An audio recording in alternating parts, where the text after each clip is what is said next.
Lorsque la Finlande a rejoint l'OTAN, cela a brisé une illusion que Vladimir Poutine tentait de créer. Les menaces du président russe n'ont abouti à rien.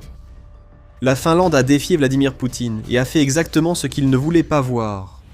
Mais désormais, la situation empire pour le président russe. La Finlande vient d'envoyer à la Russie un message nucléaire dangereux. L'alliance de l'OTAN a été encore renforcée. Quant à Poutine, il vient d'apprendre que les menaces nucléaires qu'il aime brandir si facilement peuvent être égalées par une puissance bien supérieure à celle de la Russie. Attendez une seconde, vous vous dites peut-être, on vous arrête tout de suite. La Finlande ne possède pas d'armes nucléaires.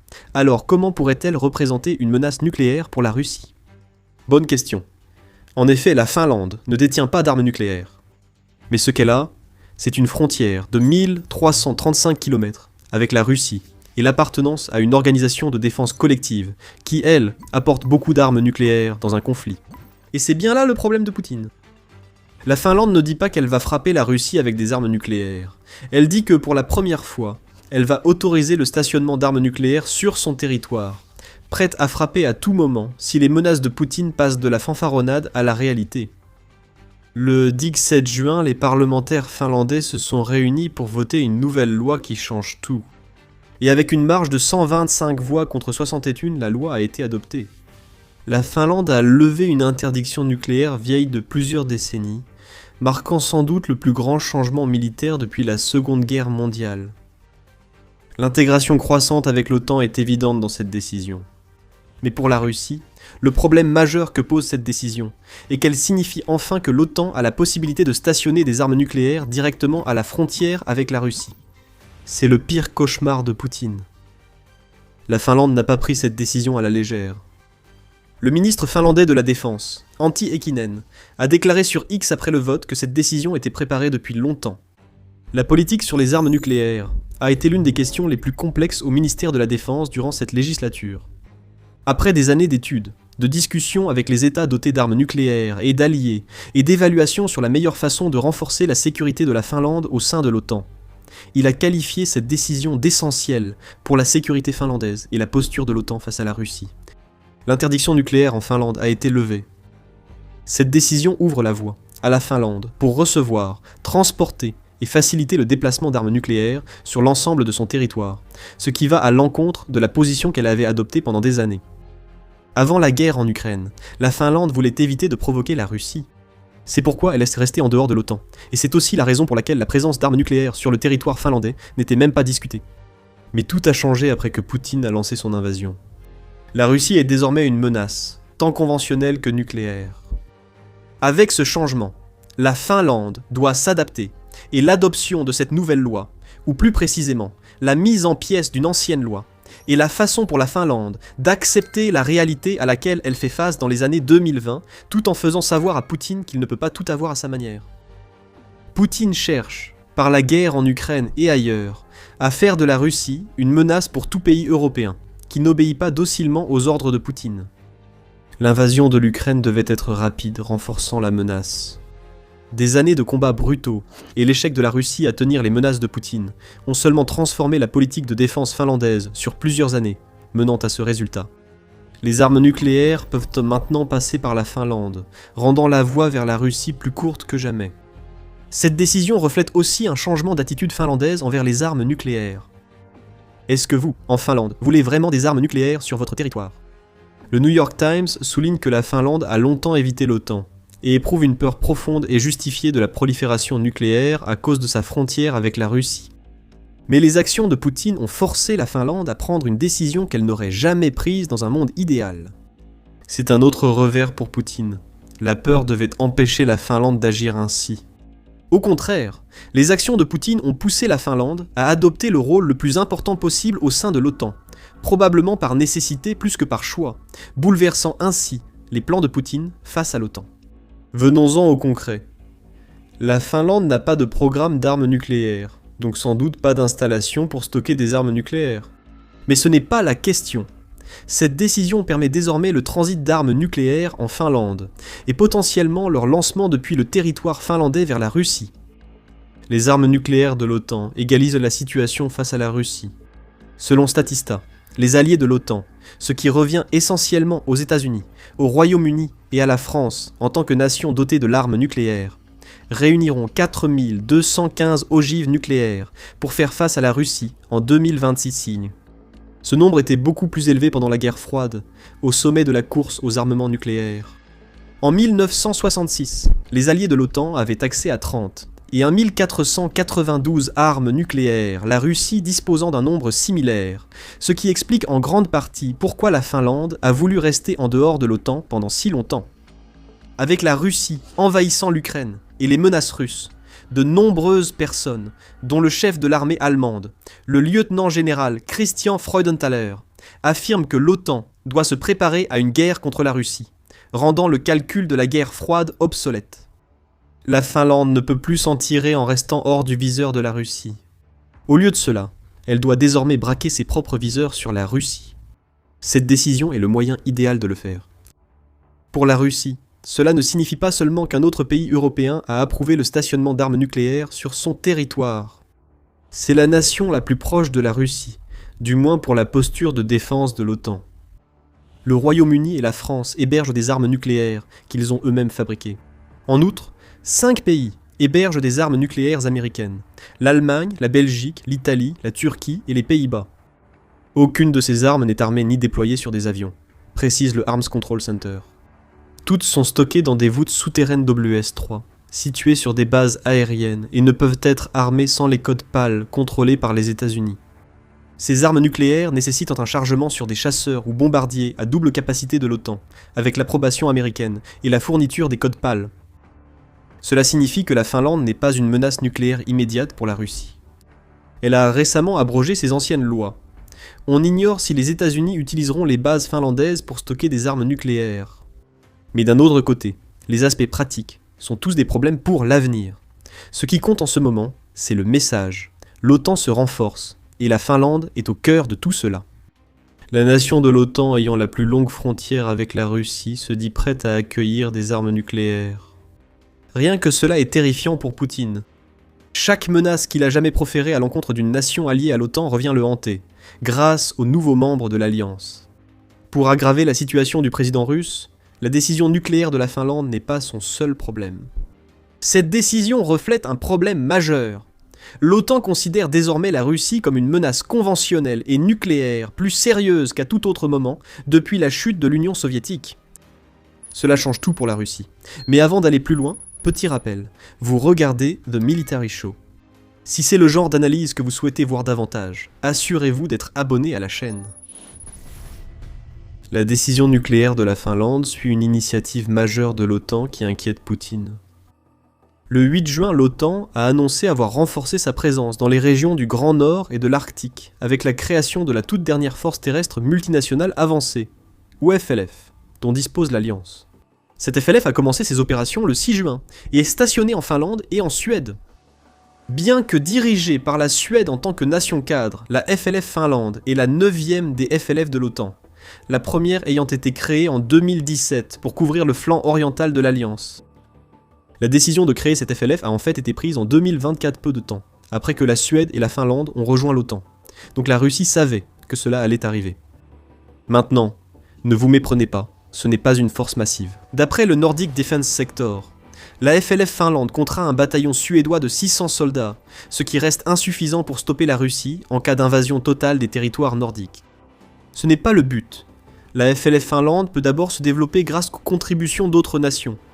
Le Royaume-Uni, l'Italie, la France, le Danemark, l'Islande et la Norvège ont déjà annoncé qu'ils collaboreront avec la Suède et la Finlande pour développer la force. Donc 600 soldats sont le point de départ, pas toute la force que la FLF Finlande pourra déployer. Plus important encore, la FLF Finlande signifie que l'OTAN peut désormais coordonner les forces terrestres, dans une région qui semble figurer en haut de la liste des zones que la Russie choisirait d'envahir. Si Poutine perd complètement la tête, et décide que l'échec en Ukraine signifie que la Russie doit étendre l'escalade à toute l'Europe. Et qui sait ? Peut-être que ce FLF finira par jouer un rôle dans le développement de la nouvelle posture nucléaire de la Finlande. Pour revenir au sujet du nucléaire, la Finlande n'est pas la seule à faire savoir à Poutine qu'il va se brûler s'il continue à jouer avec le feu. Le 18 juin, quelques jours après l'adoption de la nouvelle loi finlandaise, le UK Defense Journal a annoncé que le groupe de planification nucléaire de l'OTAN avait publié une déclaration ministérielle. Cela, en soi, pourrait ne pas sembler remarquable, mais ce qui est important dans cette déclaration, c'est que c'est la première que le groupe de planification nucléaire de l'OTAN publie depuis 2007, et elle portait entièrement sur la modernisation des capacités nucléaires de l'OTAN, et le renforcement de la capacité de planification nucléaire de l'Alliance. Le timing est trop parfait pour être une coïncidence. L'OTAN reprend le couteau que la Finlande vient de planter dans le flanc de Poutine et le tourne un peu. La déclaration n'a rien de dramatique, et ne suggère pas que l'OTAN soit prête à lancer des armes nucléaires contre la Russie à tout moment. Mais ce que cela fait, selon un responsable de l'OTAN non identifié cité par le UK Defense Journal, c'est montrer que l'OTAN est revenue de la guerre expéditionnaire à une politique active de défense et de dissuasion dans la zone euro-atlantique. Ce n'est pas tout. Le responsable affirme aussi que les États-Unis soutiennent pleinement ce changement. Réfutant les affirmations selon lesquelles Pete Hegseth, secrétaire à la guerre des États-Unis, a seulement prononcé le discours d'ouverture à Bruxelles, où la déclaration a été rédigée, il précise que les États-Unis sont pleinement engagés dans la mission de partage nucléaire de l'OTAN. Le responsable indique que les États-Unis, la France et le Royaume-Uni modernisent activement leurs forces nucléaires. Les États-Unis ont maintes fois réaffirmé leur garantie nucléaire à l'OTAN, quels que soient les changements individuels.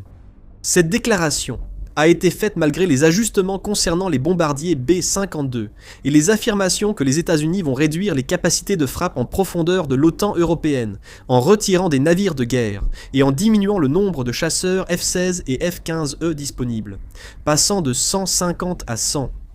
Nous avons parlé du timing, et il ne s'agit pas seulement de celui de la Finlande.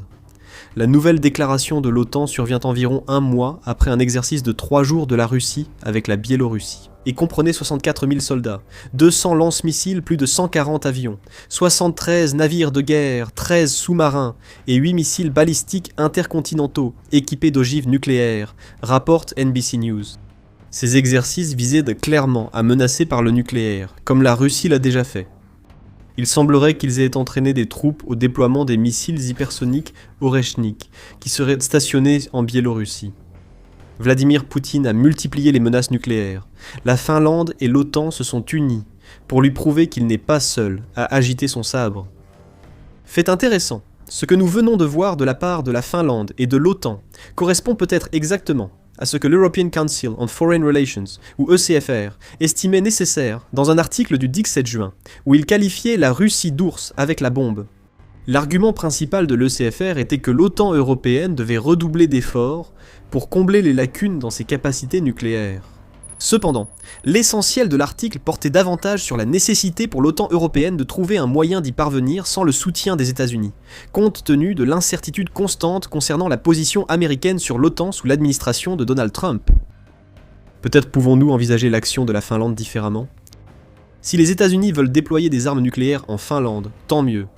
La déclaration au UK Defense Journal est un fait. La Russie fait face à une forte dissuasion.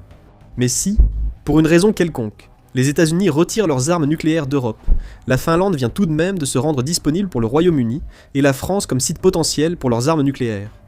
Cela signifie qu'une menace claire subsiste pour la Russie si Poutine dépasse le conventionnel et abuse de l'arme nucléaire. Le parapluie nucléaire américain reste indispensable pour l'avenir, les Européens ne peuvent l'abandonner. Ils doivent créer quelque chose d'aussi dissuasif, sinon les dirigeants russes pourraient voir l'abandon américain de la défense européenne comme une chance d'appliquer leur théorie de la victoire, leurs concepts et leurs capacités, selon le CFR. Peut-être assistons-nous à la première étape de la construction d'un équivalent à la dissuasion américaine, avec la Finlande au centre du processus. Revenons à la Finlande pour conclure la vidéo. Ces derniers mois, la Finlande et d'autres pays nordiques ont exprimé de vives inquiétudes sur le renforcement militaire russe à leurs frontières. Des photos satellites montrent que ce renforcement, qui comprend la construction de nouvelles casernes et installations, pourrait permettre à la Russie de stationner 115 000 soldats aux frontières des régions nordiques et baltes. Cela survient alors que certains membres de l'OTAN estiment qu'une guerre avec la Russie pourrait éclater d'ici 3 à 5 ans, selon le GIZ. Donc ce n'est pas comme si la Finlande avait pris sa grande décision nucléaire sans raison. Elle l'a fait en partie car la Russie montre clairement que Poutine prépare quelque chose. Si cette chose est une invasion de l'OTAN, alors déployer des dizaines de milliers de soldats aux frontières nordiques et baltes semble logique. La Finlande doit dissuader la Russie de poursuivre ses plans par tous les moyens. La décision nucléaire du pays et l'aboutissement d'une véritable évolution de la posture de défense que la Finlande mène depuis des années. Mais la Finlande n'a pas traité la Russie à la légère ces dernières décennies. Oui, elle est restée en dehors de l'OTAN jusqu'à ce que Poutine force la main à la Finlande. Mais la Finlande n'est pas totalement neutre envers la Russie non plus. Comme le révèlent les rapports du GIS, la Finlande a été l'un des rares pays européens à ne pas avoir baissé sa garde après l'effondrement de l'Union soviétique en 1991, alors que d'autres tentaient d'accueillir une nouvelle Russie, qui est depuis devenue ce que nous voyons aujourd'hui. La Finlande se préparait discrètement à un combat qu'elle a toujours senti possible. Nous voyons des indices de cela dans l'armée finlandaise. Bien que la Finlande ne compte que 24 000 militaires en service actif dans son armée, elle dispose de réserves qui s'élèvent à 870 000 personnes et de forces paramilitaires de près de 54 000 dans un pays qui compte un peu plus de 5,6 millions d'habitants. La Finlande a toujours formé des soldats, et l'invasion de l'Ukraine par la Russie, qui a poussé la Finlande à rejoindre l'OTAN, nous a fait comprendre pourquoi. La Finlande, qui se rapproche désormais d'un état de préparation au combat, voit sa préparation, qui pouvait sembler inutile dans les années 90, porter ses fruits. Avec l'Estonie, la Finlande contrôle l'accès au golfe de Finlande. C'est un levier qui peut être utilisé contre la Russie. Le FLF dont nous avons parlé plus tôt pourrait atteindre 6000 soldats selon un rapport du GIS. Cela, associé à la puissance aérienne nordique soutenue par l'OTAN, assurerait la supériorité aérienne, empêchant l'accès russe au golfe de Finlande. Désormais, les armes nucléaires peuvent transiter par la Finlande. Tout cela signifie que Poutine a un sérieux problème avec la Finlande. Et ce problème ne va faire que s'aggraver à partir de maintenant. Maintenant, il y a les armes nucléaires, en plus de toutes les autres préparations. Demain, la Finlande sera plus forte. Début juin, la Commission parlementaire de la défense a proposé d'augmenter les dépenses de défense à partir de 8,8 milliards de dollars. Elle devrait maintenant passer à un peu plus de 16 milliards de dollars d'ici 2029. Puis maintenir les dépenses à environ 17,2 milliards jusqu'en 2036. Cette proposition n'a pas encore été adoptée, mais reflète bien l'état d'esprit actuel des Finlandais envers la Russie. Poutine est une menace. La réponse de la Finlande à cette menace n'a pas été de se terrer de peur. Sa réponse a été de montrer à Poutine que la Russie ne peut pas intimider la Finlande au point de la faire reculer. Cette posture ne fera que se renforcer. Les dépenses militaires ne feront que s'accentuer. Si l'OTAN exploite la décision nucléaire de la Finlande, la dissuasion contre la Russie sera plus redoutable qu'elle ne l'a été depuis la chute de l'Union soviétique. Alors que la Russie affronte ses problèmes en Finlande, elle doit aussi faire face au renforcement de l'OTAN ailleurs. Le renforcement de la ligne de défense balte est en cours. De nouvelles défenses et des structures de commandement sont créées pour montrer à Poutine que l'OTAN est prête si la Russie est assez folle pour attaquer l'OTAN en Europe. Découvrez les conséquences de ces changements pour la région Baltique et la Russie dans notre vidéo. Si cette vidéo vous a plu, abonnez-vous à The Military Show pour plus de reportages sur l'évolution de la posture de l'OTAN face à la Russie. Merci de votre attention.